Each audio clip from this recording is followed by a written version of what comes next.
শুভ, আগের দিন আমি তোমাকে বাড়ি থেকে করে আনার জন্য যে প্রশ্নগুলো দিয়েছিলাম সেই প্রশ্নের উত্তর কি আজকে তুমি আমায় দিতে পারবে? হ্যাঁ মাস্টার মশাই, আমি ওই প্রশ্নের উত্তরগুলো আপনাকে দিতে পারবো। আচ্ছা শুভ, বলো তো, 5টি আমের দাম যদি 50 টাকা হয় তবে 10টি আমের দাম ঠিক কত টাকা হবে? 5টি আমের দাম যদি 50 টাকা হয় তবে 10টি আমের দাম 100 টাকা হবে।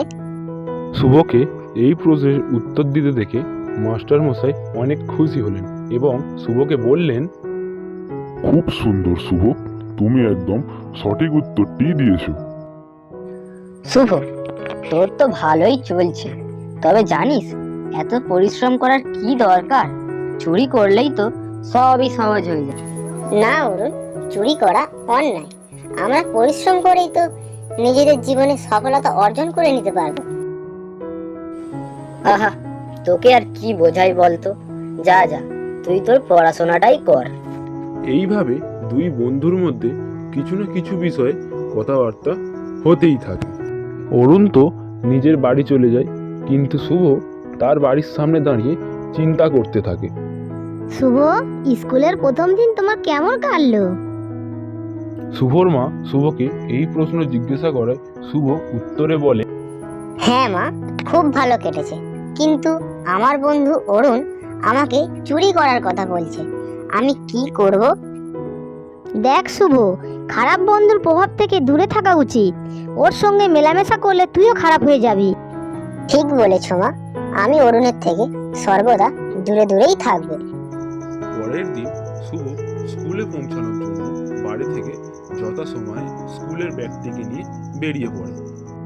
স্কুলে পৌঁছে শুভ দেখে যে অরুণ অন্য একজন ছাত্রীর ব্যাগ থেকে কিছু চুরি করছে, তাই সে তৎক্ষণাৎ মাস্টার মশাইকে খবর দেয়। অরুণ, তুই আবারও চুরি করছিস? তুই অনেকবার সুযোগ পেয়েছিস, কিন্তু তুই পরিবর্তন হলি না। এবার তোকে স্কুল থেকে বের করে দেওয়া হবে। না মাস্টার মশাই, আমাকে আর একটিবার সুযোগ দিন। না অরুণ, তোর শিক্ষা হওয়া উচিত।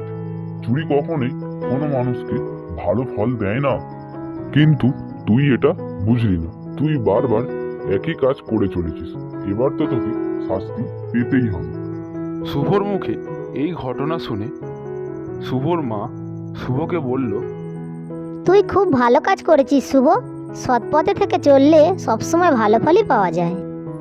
হ্যাঁ মা, আমি সব সময় সৎ পথে থাকার চেষ্টা করি। তো বন্ধুরা, আজকের ভিডিও থেকে আমরা এইটাই শিখলাম যে খারাপ বন্ধুর প্রভাব থেকে সবসময় দূরে থাকা উচিত এবং সৎ থাকলে জীবনে খুব তাড়াতাড়ি সফলতা অর্জন করা যায়। তো বন্ধুরা, আজকের ভিডিওটা এই পর্যন্তই। আশা করছি আজকের ভিডিওটা তোমাদের ভালো লেগেছে। যদি ভিডিওটা ভালো লেগে থাকে তাহলে আমাদের চ্যানেলটিকে সাবস্ক্রাইব করে দিয়ে পাশে থাকা বেল আইকনটি অলে সিলেক্ট করে দাও এবং আমাদের পাশে থাকো, যাতে আমরা তোমাদেরকে এর থেকে আরো ভালো ভালো কার্টুন ভিডিও উপহার হিসাবে দিতে পারি।